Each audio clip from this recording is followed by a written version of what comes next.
지금 우리나라가 노인 빈곤율이 OECD 가입국 중에서 1등이라고 그러잖아요. 외국 사람들이 그런데요. 10억짜리 집을 갖고 있는 사람이 수입이 없으면 노후 빈곤증에 해당되거든요. 그 웃기는 일 아니에요. 일본은 부동산 버블이 꺼져가지고 전체 가계자산 중에서 부동산 비중이 35% 정도가 부동산이고 65%의 금융자산을 갖고 있거든요. 근데 우리는 지금 80%가 부동산이니까 뭔가 앞으로 부동산이 문제가 되면 우리가 훨씬 더 타격을 입을 거다. 이웃나라 일본도 보니까 부동산 버블이 꺼져서 한 20년 고생을 많이 했거든요. 저는 우리도 지금 그런 시기가 오지 않는가 걱정이 되기 때문에 부동산에 대한 그 불패신화, 그 마인드를 빨리 버리는 게 중요하다.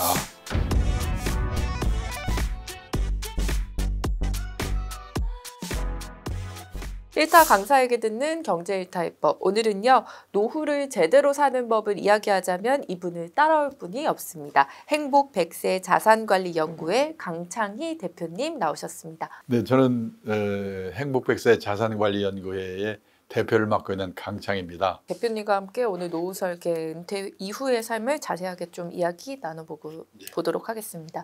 자, 먼저 지금 노후 대비 자산관리 방법을 바꾸지 않으면 이제 풍요로운 인생을 살 수 없다라고 이야기를 해주신 적이 있는데요. 그 이유를 먼저 좀 설명 부탁드립니다. 네, 한마디로 말해서 1970년대, 80년대, 90년대 초까지만 해도 매년 10%대 경제 성장률, 고성장 시대를 살아왔지 않습니까?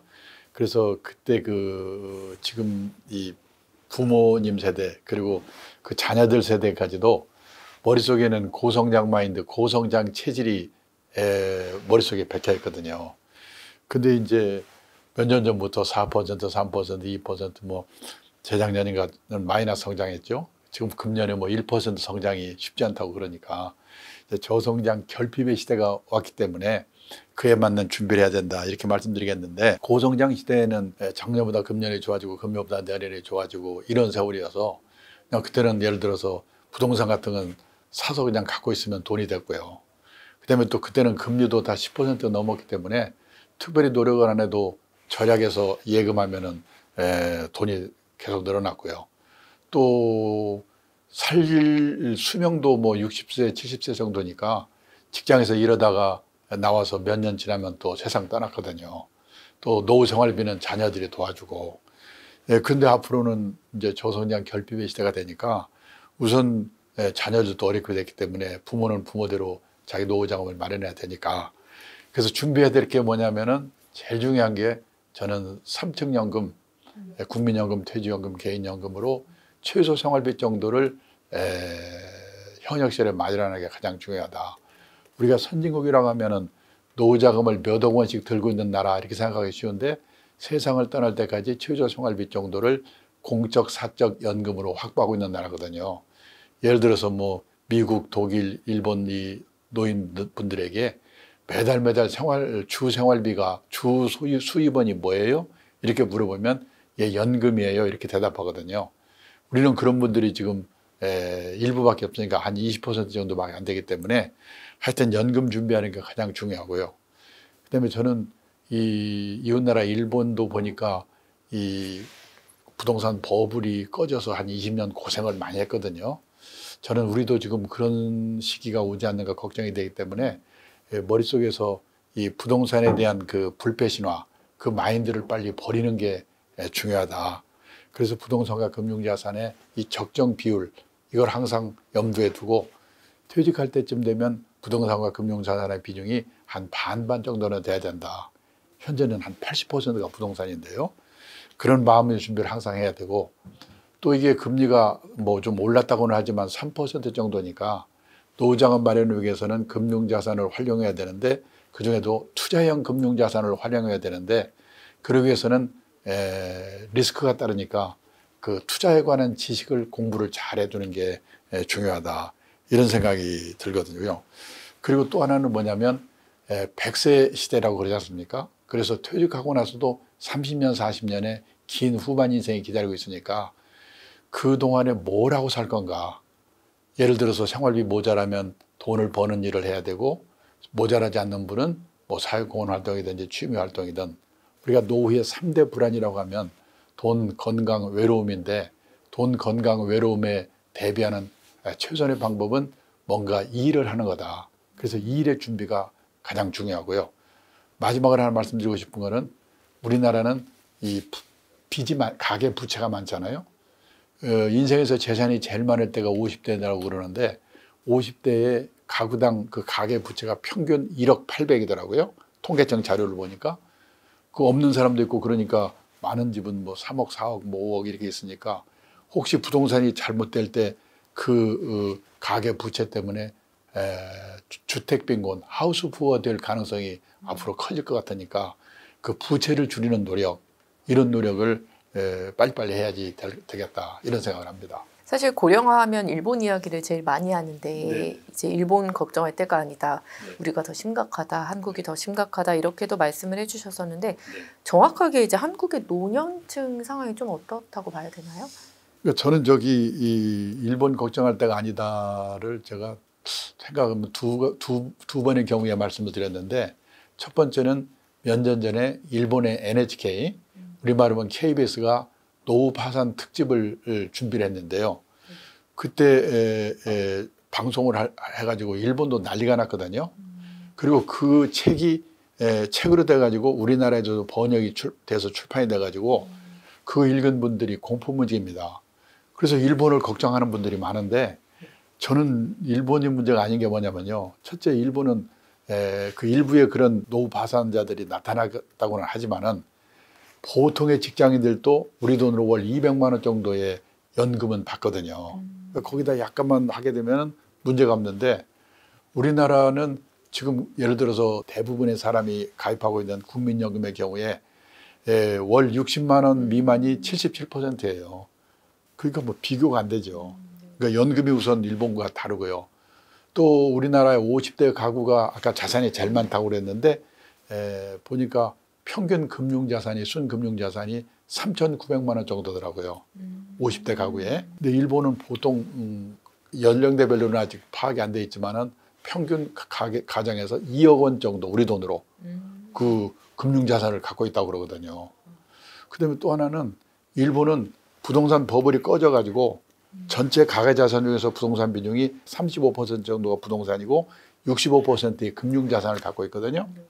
근데 우리는 지금 80%가 부동산이니까 뭔가 앞으로 부동산이 문제가 되면 우리가 훨씬 더 타격을 입을 거다. 그런 문제를 말씀드렸고, 또 하나는 일본은 60세는 확실하게 정년이 보장되어 있고 자기가 희망하면 65세까지는 대부분 사람들이 일을 할 수 있어요.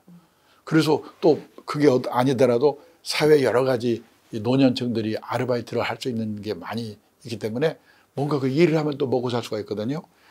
그런 문제에 있어서 뭐랄까 우리와 비교가 안 됩니다. 그러니까 일본을 걱정할 때가 아니죠. 근데 두 번째는요. 제가 그 일본에 걱정한 게 뭐냐면 아파트의 슬럼화.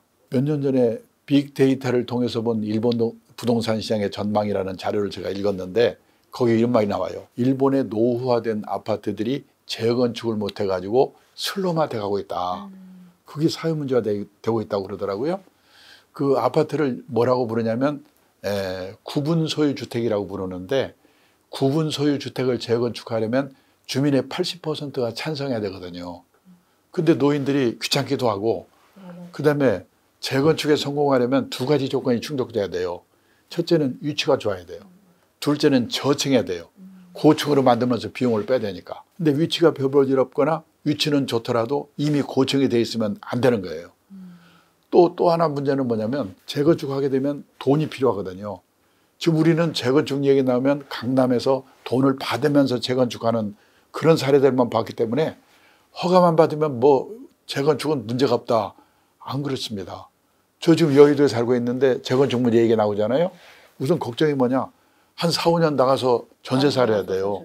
전세 자금이 그 만만치 않거든요. 또 재건축 비용을 부담해야 돼요. 그 돈은 어떻게 할 건가. 근데 일본도 그게 노인들한테 안 돼 있거든요.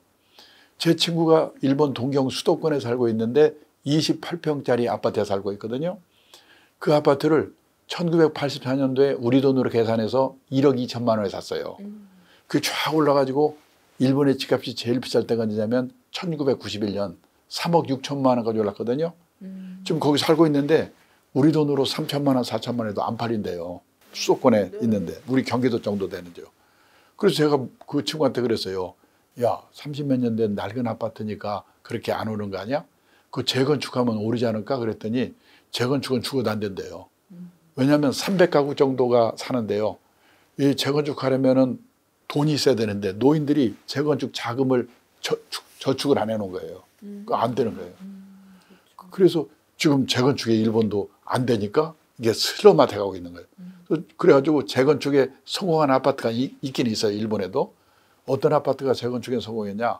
성공한 아파트의 80%가 지진 나서 무너진대. 근데 우리가 지진 나기를 기다릴 수 없는 거 아니에요?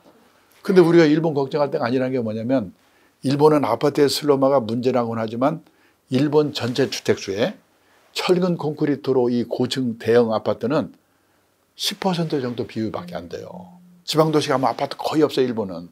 우리나라는요. 전체 주택수 중에 아파트 비율이 몇 퍼센트인지 혹시 MC님 아세요? 3년 전에 63%예요. 그리고 우리나라는 다 철근 콘크리트에다가 다 고층 아파트가 대부분이거든요. 10층 이상이. 그러니까 저게 보통 문제가 아니에요. 저는 그래서 지방도시 이렇게 가면서 고층에 지방의 벌판에 고층 아파트 서 있는 거 보면 야 10년 후, 20년 후, 30년 후 우리 손주들이 저거 때려부시려고 얼마나 고생을 할까. 보통 문제가 아니에요. 우리는 아파트 공화국이니까.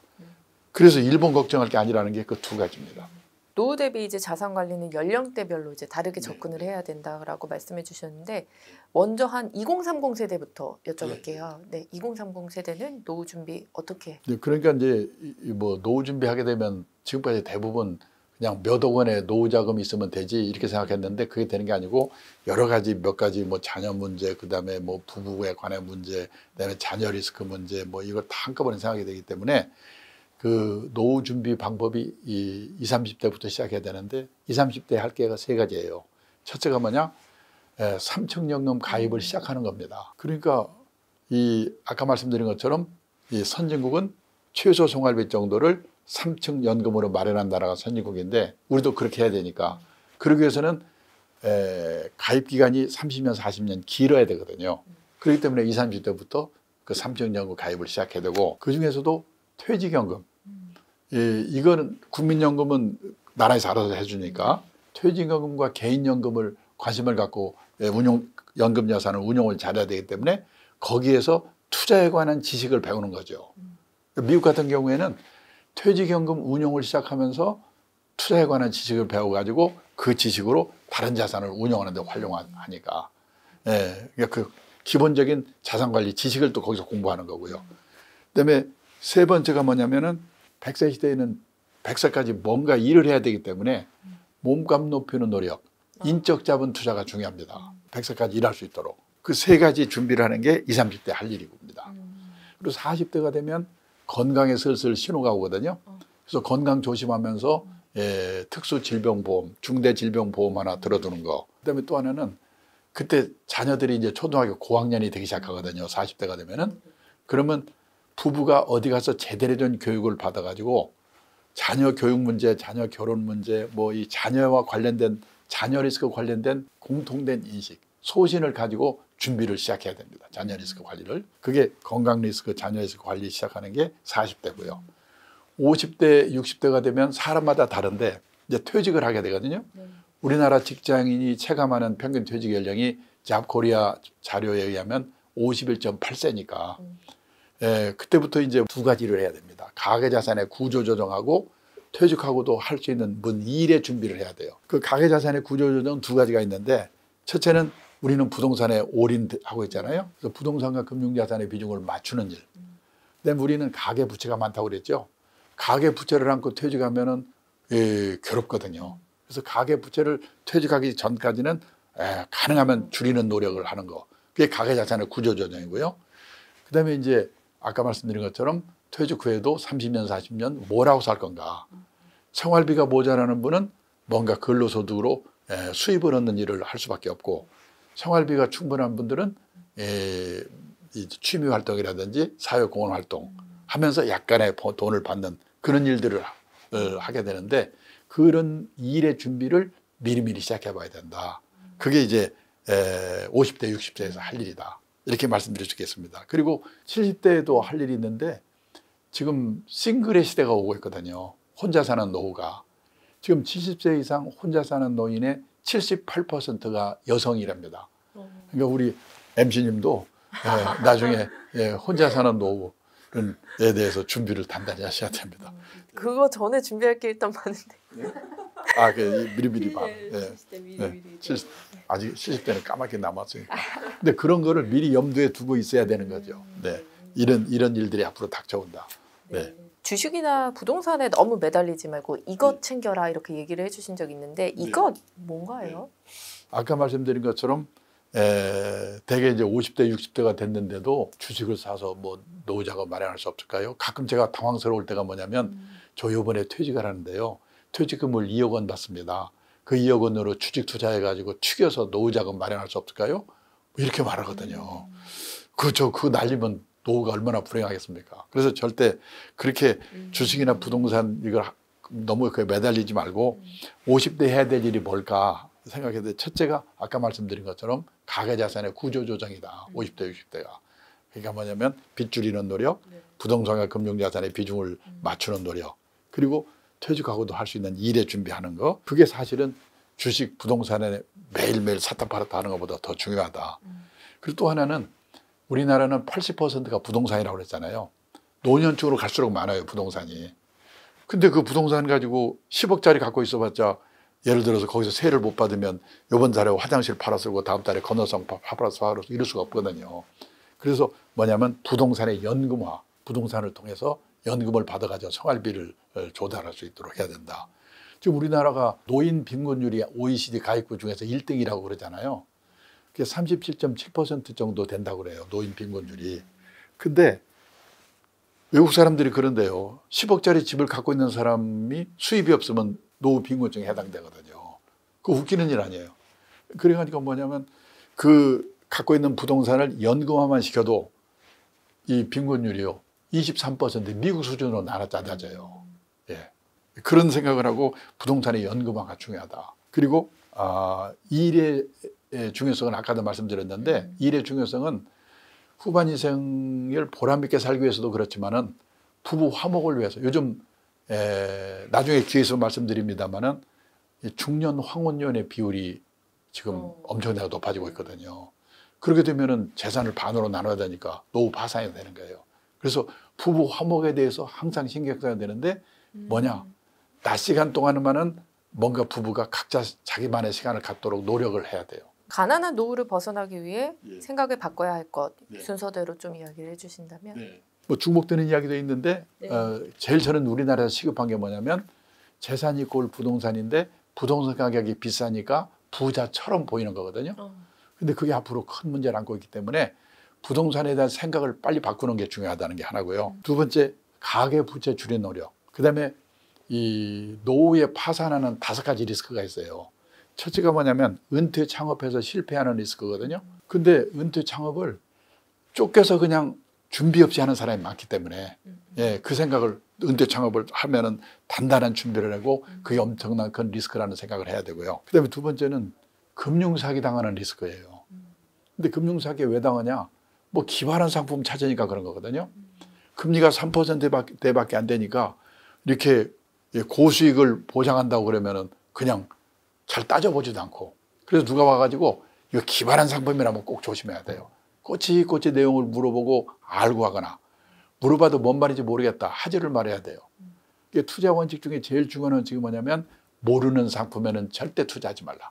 그게 금융사기 당하지 않아야 되는 거죠. 그다음에 이제 중대질병 리스크가 있거든요. 그래서 돈 많이 퍼붓잖아요. 그렇기 때문에 폭탄주도 줄이고 담배도 줄이고 뭐 아주 끊어야죠. 네, 중대질병보험 하나 들어서 어느 정도 대비를 해야 되고, 그다음에 아까 말씀드린 것처럼 성인 자녀 리스크, 자식한테 돈 퍼붓는 거니까 이 자녀한테 어떻게 할 건가. 함부로 자녀한테 돈을 주는 거는 자녀의 절약 정신을 망쳐가지고 자녀의 도 망쳐먹고 자기 노후도 망쳐먹는다. 그런 생각을 가져야 되고, 그다음에 아까 말씀드린 것처럼 황혼년 하게 되면 재산을 절반으로 나누니까 이 리스크를 줄여야 되는데 지금 우리나라 전체 이혼 건수 중에서요 1990년도만 해도 이 중년 황혼연의 비율이 전체 이혼 건수 중에서 5%밖에 안 됐어요. 근데 2021년에는 39%예요. 예, 그렇게 늘었어요. 근데 중년 황혼연을 하는 이유를 이렇게 물어보니까 옛날 같으면은 세 가지 이유가 크게 많거든요. 이 성격 차이, 그 다음에 돈 문제, 그 다음에 배우자의 외도. 이게 3대 이유였거든요. 여기에 최근에 추가된 이유가 뭐냐면 퇴직한 남편이 집에 있으면서 스트레스를 받아가지고 그래서 그 스트레스 안 받도록 노력을 해야 돼요. 황혼연을 줄이기 위해서는. 그거에 대해서 어떻게 해야 될 건가. 지방에 계신 분들은 6억 4,200? 그런 돈이 누가 있어? 그러는데 이게 서울 수도권의 비싼 집값 포함해서 평균을 내서 그러거든요. 그러니까 집을 빼면은 지방이 차라리 나아요. 3,900만 원으로 어떻게 30년, 40년을 삽니까? 그러니까 3,900만 원 갖고 주식 사서 축여볼까 했다 빵으로 만들거나. 동학개미 난리 났었잖아요. 아니면 집을 팔아 살아야 돼요. 노후에 부동산이 오르고 떨어지고 이거보다도 노후에 나는 어디에서 누구와 어떻게 살 건가. 이런 문제를 한번 생각해 봐야 되는데요.